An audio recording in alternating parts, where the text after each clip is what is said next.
Our study is titled The Workforce, Economic and Infrastructural Barriers to Global Oncology Clinical Trial Participation, with a focus on sub-Saharan Africa.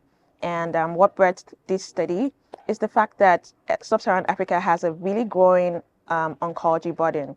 And in spite of that, we have very limited clinical trials in the region. For context, in 2019, there were only 109 open clinical trials in the entire continent comprising 54 countries. And when we compare that to the United States, where there were over 7,500 clinical trials within that same time frame, the disparities are just too stark. And as such, we need to make a lot of improvement to ensure equitable cancer care in the region. So what we did for our study, and this is quite interesting, we utilized the World Health Organization's Pan-African Clinical Trial Registry, which is the regional database for oncology and just clinical trials actually in the region.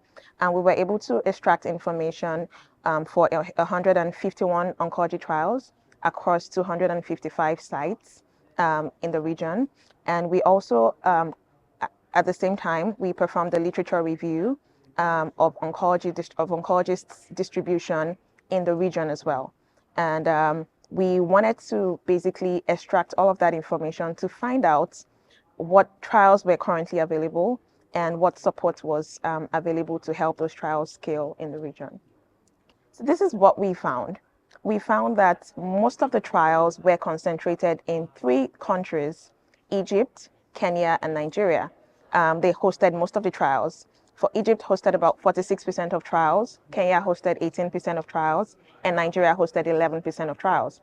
And we also found that the oncologist distribution was quite skewed in the direction of the countries that were represented. For example, Egypt actually had over 85% of the oncologists in the region. What we were able to find was that there were just under 1,800 clinical oncologists in the entire region, and Egypt had 85% of those oncologists. So that meant that the remaining 15% of oncologists were found in the other countries in sub-Saharan Africa. Now, while Kenya and Nigeria hosted 18 and 11% of trials respectively, they had like very limited number of oncologists, and we thought that was pretty fascinating.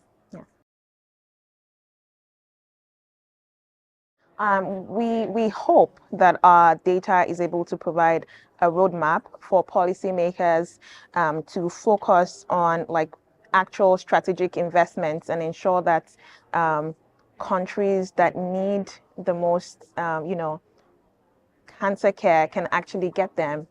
For example, we found that a lot of the clinical trials were focused on breast and breast cancer, actually, and cervical cancer as well. Now, a lot of the other cancers, like lung cancers, aren't really represented as well. So we do think that our study would be able to help to provide the necessary information that is needed for policymakers to provide help to the regions of Africa that need the most help. Yeah. While there are so many areas for improvement, we do know that there are a couple of organizations that are working very closely with the oncologists in the region to provide care and to ensure that research capacity is being built. For example, the AORTIC organization, which is the African Organization for Research and Training in Cancer in Africa, has been very instrumental for research capacity building. But there's still a lot more to be done. And we do think that with strategic investment, this can be, possible. Every barrier represents patients, actual patients, without life-saving oncology treatments and access to trials. Now, it is not possible to have precision oncology without representation of all populations.